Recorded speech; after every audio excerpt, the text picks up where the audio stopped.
Do you read me? Be advised, you are coming in weak and unreadable.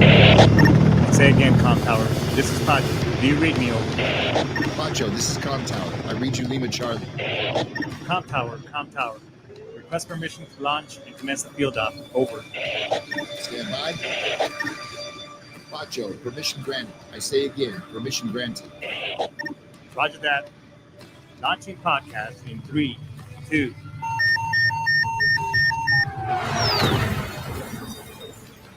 You are now entering the field op with your host, All right. Pacho Correa. Get some. What's going on, everybody? Right here from our beautiful mobile studios in the Phoenix area. Today we have a really, really awesome show, everyone. Let's talk about claims and benefits, something that affects us big time. You know, as soon as we're getting ready to transition now, you know, you get bombarded with all this kinds of, hey, you got to do this, you got to do that, you got to get your VA claim going. And then once you start going, you know, it could be really, really overwhelming. And how to navigate that system, I myself, you know, am still navigating the system to maximize my benefits, because at some point in time, you know, those illnesses that are service connected are going to come back and turn into some, you know, something that will need to be treated. So my guest today, she's not only an Air Force veteran, but she's also a retired VSO, veteran service officer. So she's a huge advocate in regards to claims and benefits, and how, you know, you need to be out there and making sure that you maximize your claims and such. Her name is Jane Babcock. Jane is an awesome person. I met her through LinkedIn, and if you hit her up on LinkedIn, you can see all the great posts and information that she puts out there. So today, we're bringing in Jane right now, and let's talk to her and get to know a little bit more about our claims and benefits, as well as get to know her. Jane, how are you today? I'm doing great, but I'm not a zoomie. I'm a grunt. Hey. My father and my grandfather are on the wall behind me, and if I'd said any branch but Army, I'd have been. I apologize. I owe you 20 push-ups for that, like we used in the Marine. Hi, ma'am. Hey, get some. Still do push-ups. That's pretty good. I know. Well, as I get older, they turn more into wish-ups than anything else. Yeah, when they start putting us back together with metal straps and screws, things kind of slow down. Yeah. Hey, I noticed what's that big photo on the back on your left-hand side? I've never seen anything like that. That is a World War I Purple Heart. Oh, wow. The medal didn't exist until 1932, and so they gave out these certificates for the accolades of chivalry. Lady Columbia is often referred to as, and that was my grandfather's. He was injured in both World War I and World War II. Oh, wow. So I take it that your grandfather was in you. Well, so was your dad? Yes. Oh, yes. Wow. A little bit of pressure there. Yeah. I made a bet with him that I would outrank him before I was done with my 4 years. That was my intent at first. Uh-huh. And he did 4 years, and he made corporal, and I made sergeant. So the day I got to call him and tell him I outranked him, felt pretty good. You know, I'm sure it went over really well. I mean, I don't know if your dad, you know, he was, you know, in a place where, hey, you know what, I'm glad that you did it. But I know couples who are married in the Marine Corps, and a friend of mine, he was a staff sergeant, and his wife was a gunnery sergeant. She was a E7. So he used to complain all the time. He's like, man, I'm outranked at work. I'm outranked at home. I can't catch a break anywhere. Yep. Our best friends are actually a couple that met in the Corps. So I understand. Yeah, I'm sure that, you know, when you came back for home during leave or whatever, I'm sure that those were some interesting family dinners with your dad. Hey, Dad, the sergeant said stop. Yeah, I was the only one that could pound the table at dinner and get away with it. Nice. That's awesome. But I did end up doing 21 and a half years between the Army and Army Reserves. Wow. I had 4 DD-214s for about 8.5 years of active duty time. Plus, I did a lot of ADSW, which I understand they call it ADOS or something like that now. Yeah. But did a lot of things like Hurricane Hugo, San Francisco earthquake, and things like that on special duty for those. Wow, that's outstanding. Yeah. Yeah, and I myself being a retiree, I know, what it's like, the trials and tribulations of getting sent, anywhere else, and participate in those humanitarian aid, special duty, which a lot of people take, because I know there's a little bit of beef between active duty and reserve folks, but I having past experience of working with reserve units, because in you guys call it AGR in the Army, where you're permanent personnel at a reserve duty station. Those folks, they're working as civilians during the month, but then they get recalled and then they go out the things and do the job that sometimes active duty can't do because they're somewhere else. So they get to these humanitarian, and then they get to see some more traumatic stuff sometimes. Seeing people poverty and because of hurricanes or whatever. Mhm. That can also impact you as well. Oh, definitely. Yeah, Definitely. but you also so you after you also have a second career as well as a VSO, as a veteran service officer. Is that correct? Yes. When I left the reserves, I was injured. Injuries that had progressed coming back from active duty, and 6 months later they were talking about slitting my throat and putting in screws in my neck and such. Wow. And nobody, because I belong to a small detachment and because the reserves really do not adequately train the reserve UAs and commanders, they just went, "Oh, aren't you lucky you got your 21? Sign here. You're in the retired reserves now." Oh wow. Nobody said VA. Nobody said medical board or anything. And so I didn't get processed as I should have according to regulation. And I'm still fighting that issue for a couple reserve guys here. And I'm actually working with the Pentagon on that right now. But the newspaper advertised a county veteran service officer. And I said, "Oh, what the heck is that?" So I read the ad and I went, there's somebody right here in my own town that's supposed to help me with my veterans benefits. So I learned a little more about it, applied for the job. Fortunately, I was the one selected. The boss mistakenly thought because I was a female, I would quietly sit in the office and do my job. Shy is not a word that comes with military service. So I made a lot of noise, but I made a lot of success too. So I reached out, met thousands of veterans here in my county and their widows. It's amazing how many benefits are available to the widows.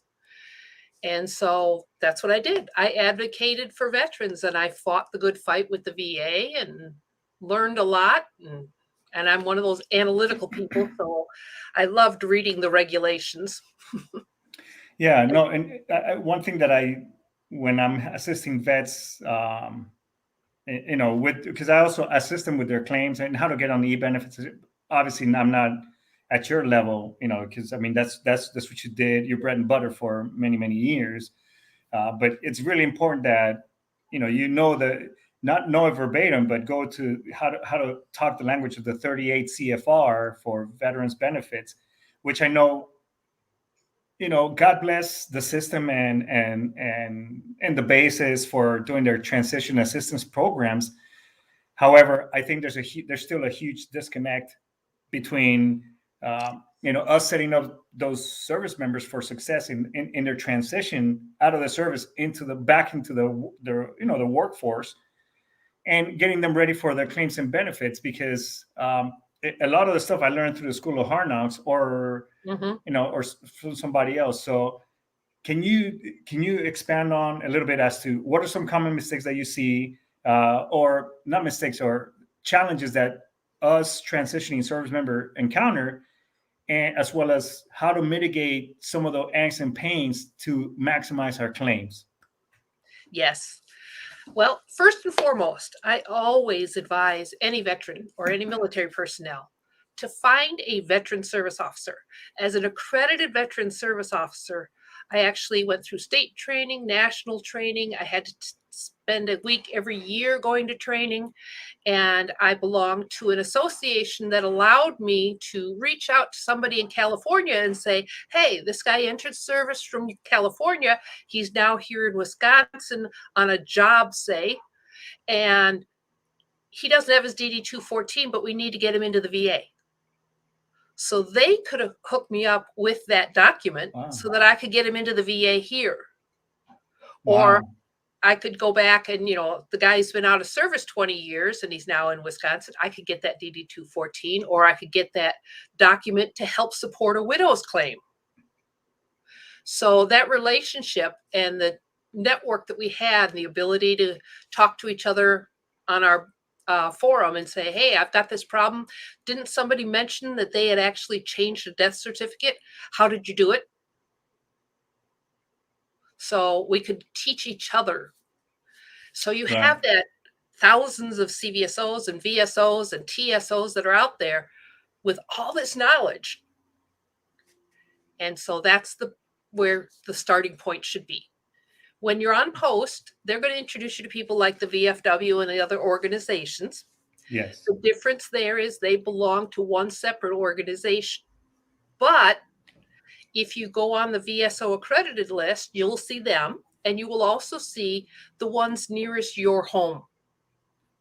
So if you're going to work with somebody at home, try and get that same organization at your post. Okay.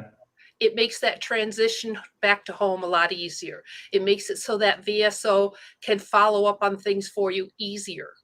Otherwise, you have to change organizations when you get back here, and then that may take a few weeks, which could be detrimental to your healthcare.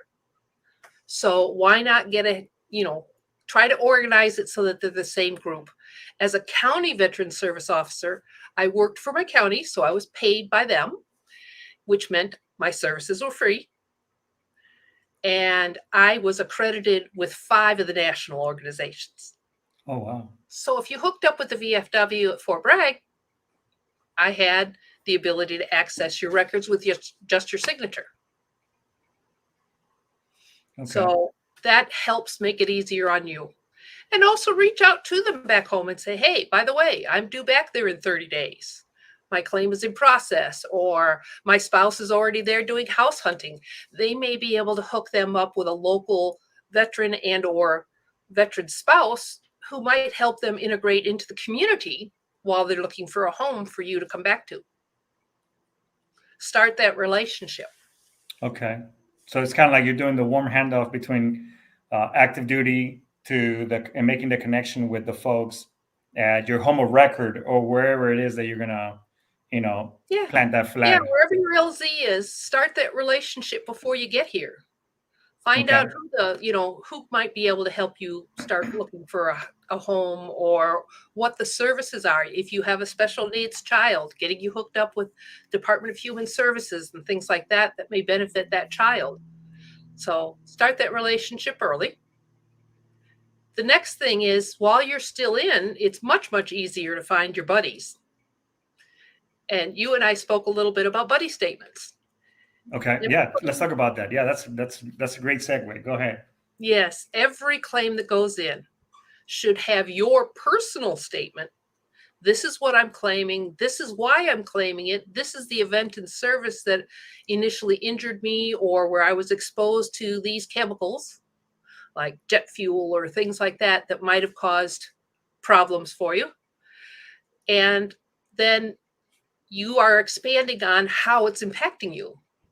I worked on the deck and half the time my boots were soaked in these fluids, and now I have tingling in my feet, nephropathy or neuropathy. So now they understand this is how you're associating it, because you may not have gone to sick call. You get wet boots, you don't think anything of it.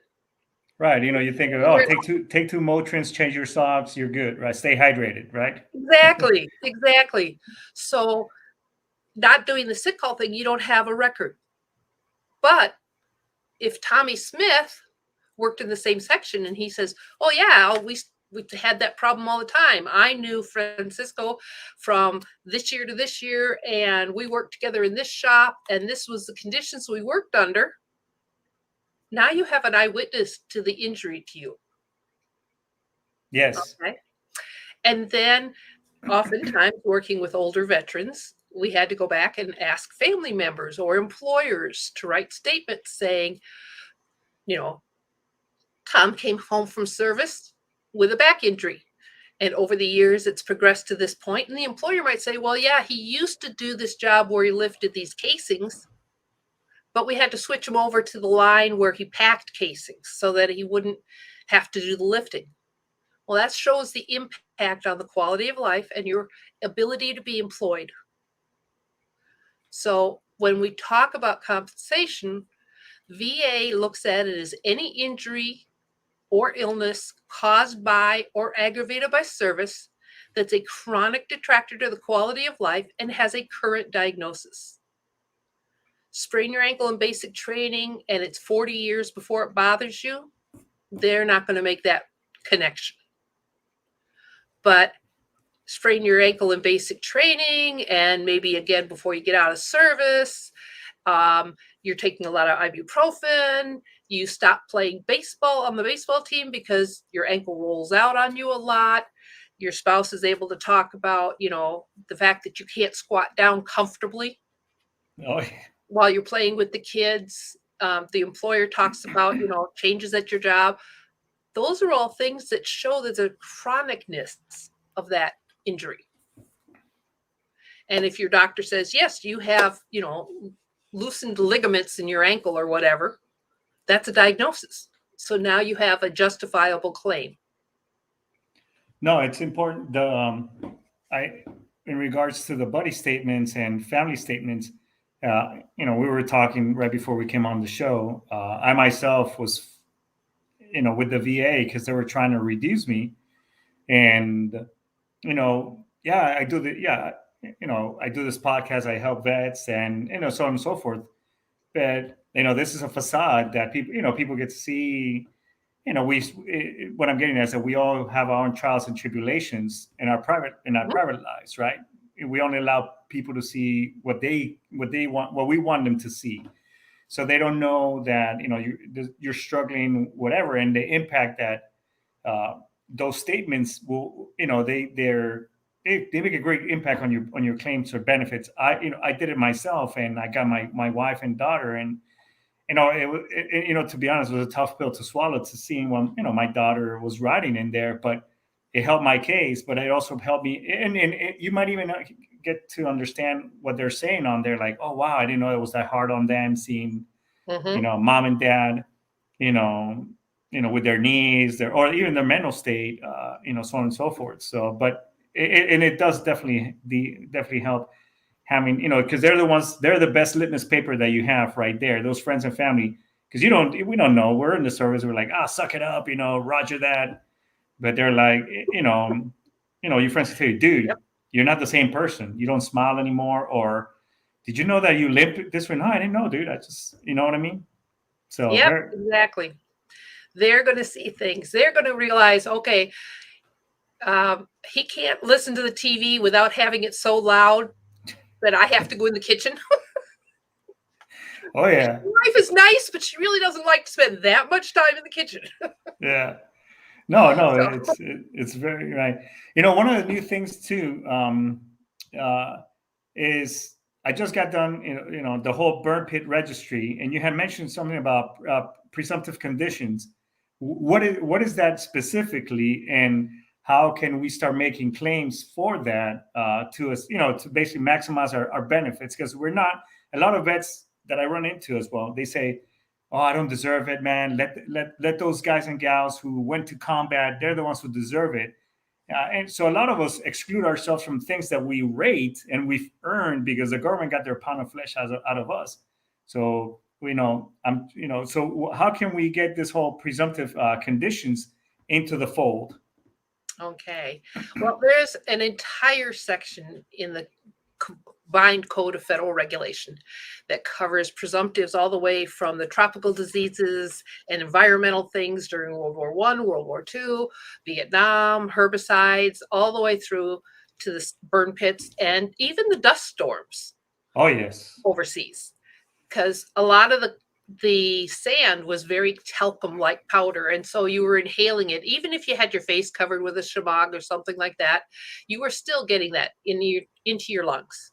So the VA has recognized certain conditions such as sinusitis and others that are presumptive. If you weren't having sinus problems before service, or you were having very mild ones, and then you went overseas and you were exposed to these things, and now you're having severe issues and you're on constant medication and you're having all sorts of respiratory issues, you need to go into the VA. You need to file a claim, get your diagnosis, file your claim, and then go forward from there. Presumptive means that the VA has recognized that statistically, you are more likely damaged because of your service or your exposures in service.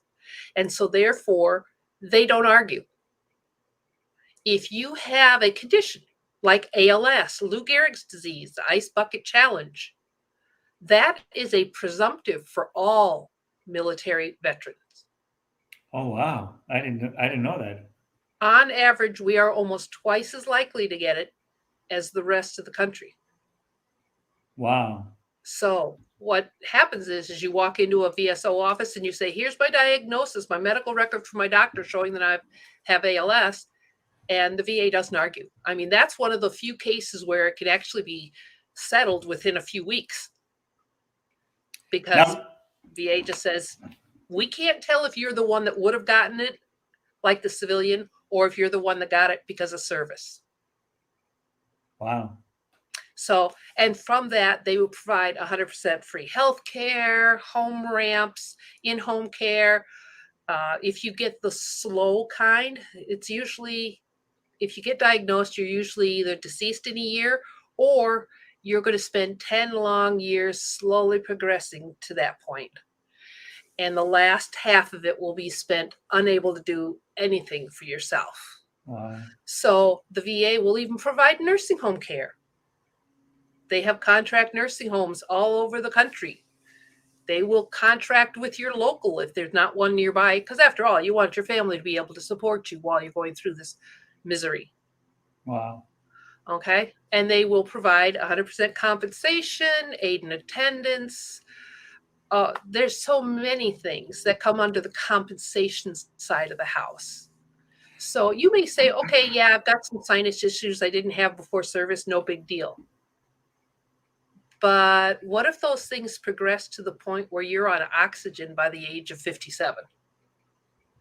Yeah, as a safety professional, because that's what I guess my 9 to 5 type of job. We talk about particulates and exposure, chronic versus, cumulative trauma, so on and so forth. Mm-hmm. That, long-term exposure or something that, might have been chronic. In other words, the trauma was right there. I smelled something, my throat was raspy, I coughed. That's chronic. It was, that's acute, right then and there.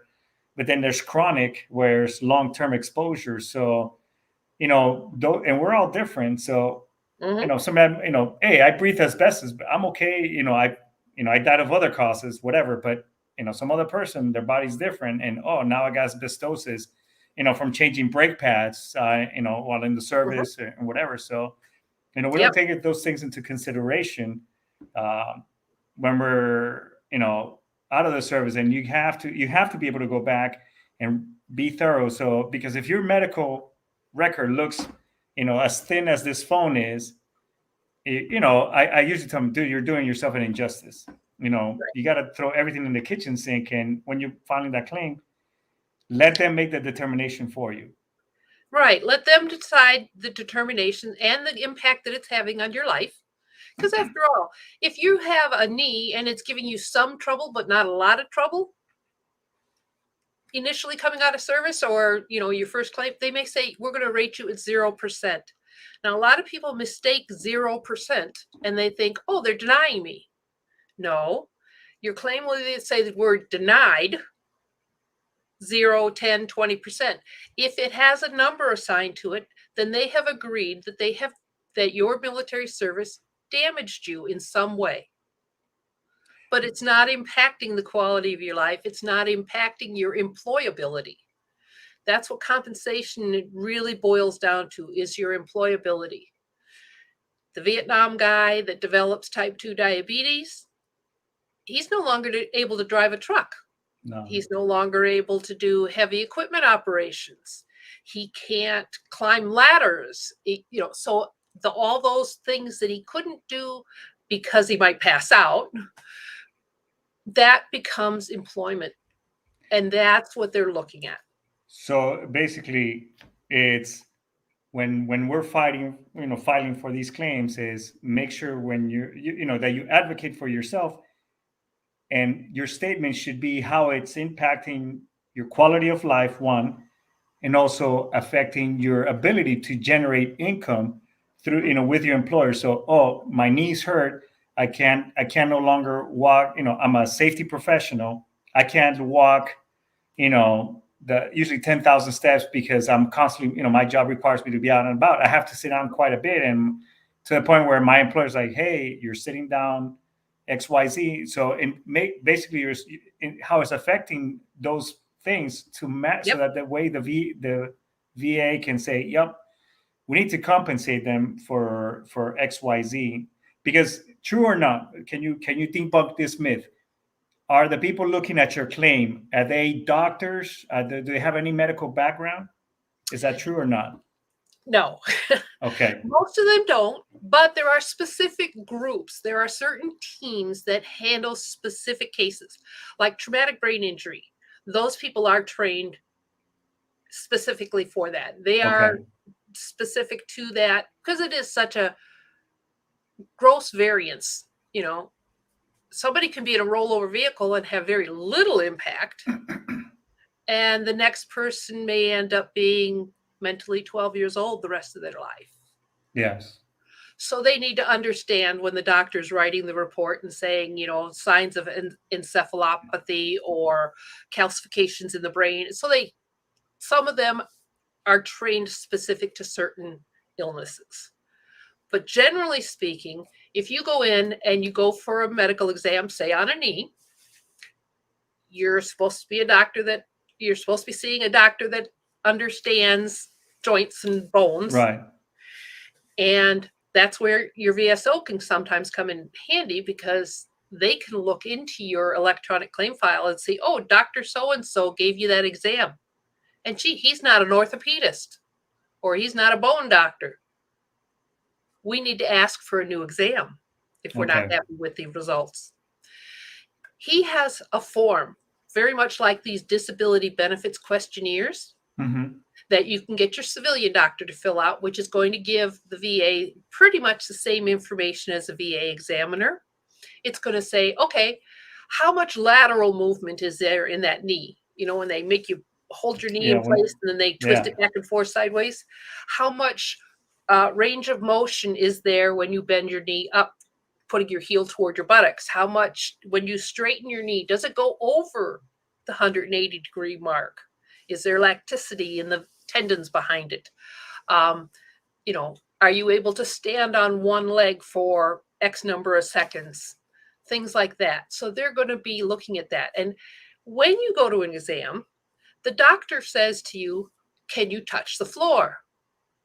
Well, 99% of all Marines will touch the floor, no matter how painful. But the question really should be, if you if you squat down to touch the floor, at what point does pain start? Yeah. Oh, that's good. Yeah. Because I don't think in Marine, but as service members, we have a higher, this week I was doing a claim on my niece, another claim. And, the lady, God bless her. She said, hey, can you do this? I'm like, you're talking to a service member. So we'll chew Motrin and aspirin like Skittles. And I'll make that thing bend until it reaches, I'll do a scorpion. Now you need, and she told me, okay, at what point is it uncomfortable? I was like, oh, then yes, that I can tell you. Exactly. And, because there is a difference. Is the pain coming from bone on bone rubbing? Or is it coming from the tendons and the muscles surrounding that joint? So they have to determine that, and then they have to chart it. And then all those charts or reports are going to go up to the rater. And the rater is going to look through your service personnel record and or buddy statements and say, okay, Here's an event in service. He said this is what caused his knee problem. The doctor says there's this much progression or this much loss of range of motion. And they have a chart for each condition. And you can actually find that on the internet by searching 38 CFR knee. Yes. And it will tell you what a 0% rating is. Loss of range of motion, less than so many degrees with this much lacticity and this, that is going to be rated 0% because it's not actually impacting the quality of your life, but we know that there's an initial injury. Okay, now you come up to 10% and 3 out of the 5 things are in the 10% category. Now we're going to rate you 10% for that knee. That's awesome. Years later, it's gotten worse. You go in, you get reevaluated. Now you're 30% for that knee. If you have to have surgery for that knee, especially a knee replacement, they're going to put you on convalescent, which means a temporary 100%. Yes, yes. And it's going to be, if it's a replacement, it will be anywhere from 6 months to a year. Even though a postal worker may go back to walking half a route or even a full route within just a few months, it takes that long for the bone to infuse into the metal rod, and therefore you are not healed until that's done. So you are still considered in convalescence. You are not healed yet.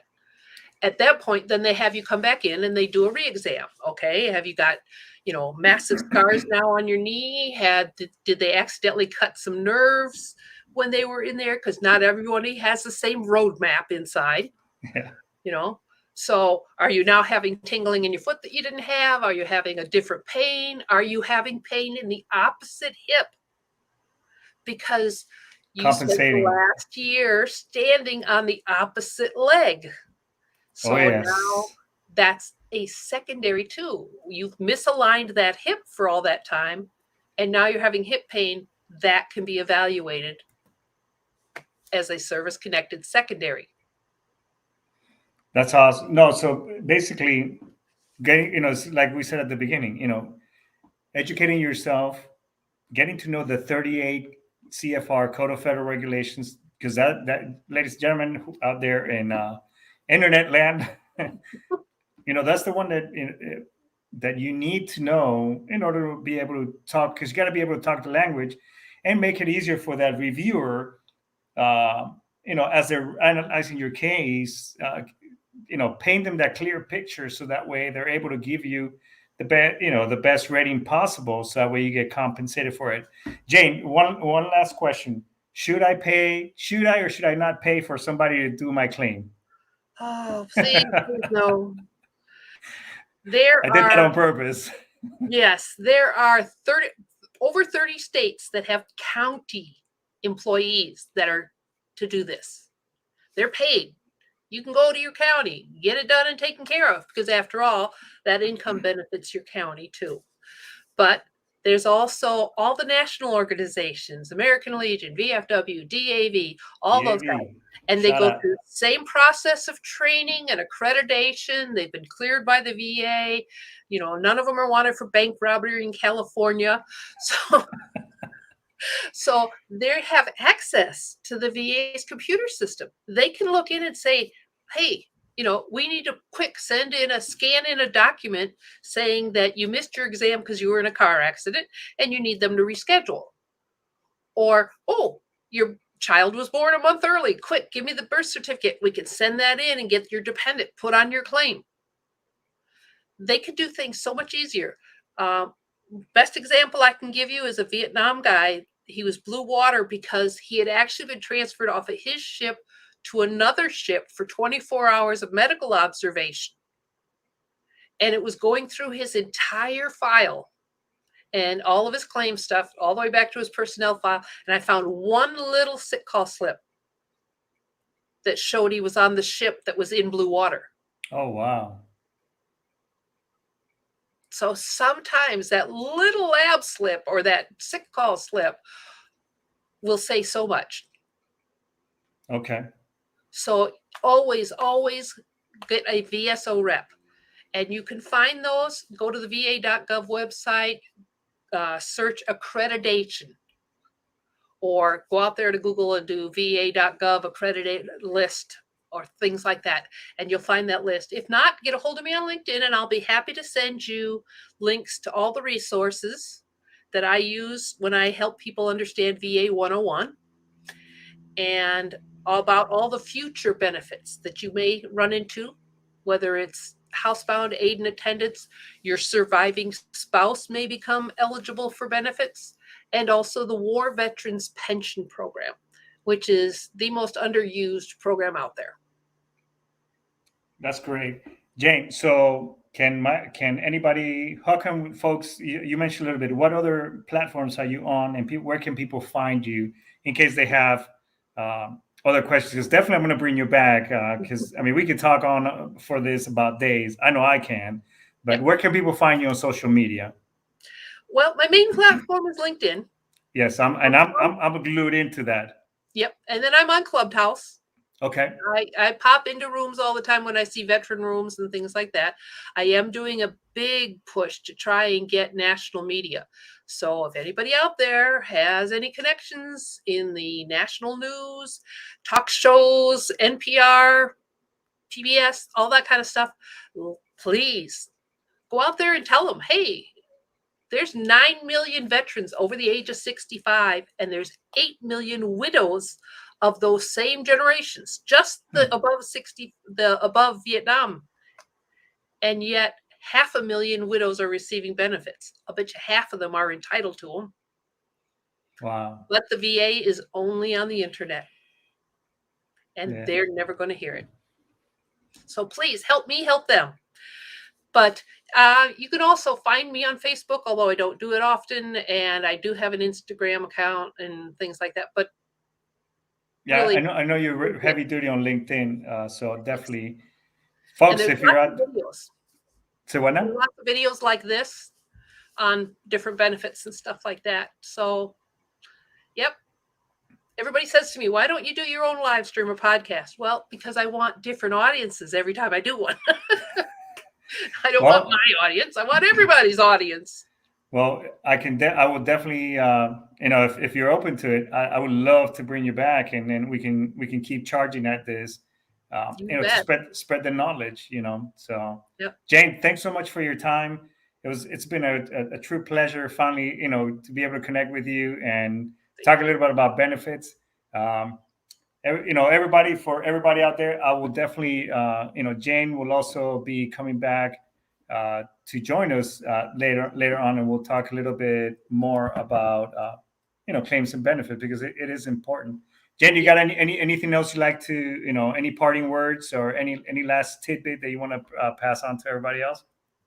If you're a veteran or the spouse of a veteran, find your local VSO. Start with your local county government, your state government, your veteran organizations. Learn what's out there, because it might not be something for you today, but when you're 82 years old and looking at assisted living, there might be something to help you with that, be it a spouse or a veteran. That's awesome. Jane, God bless you. Merry Christmas. Happy holidays. All that good stuff. Is there anything else? Well, that's it for today, everybody. Jane we just got cut out our feed. She must have fallen off here just a second. But the 38 CFR, folks, 38 Code of Federal Regulations. Learn it, live it, love it.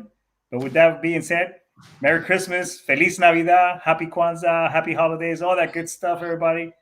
We're going to index here. I am out of here. Get some.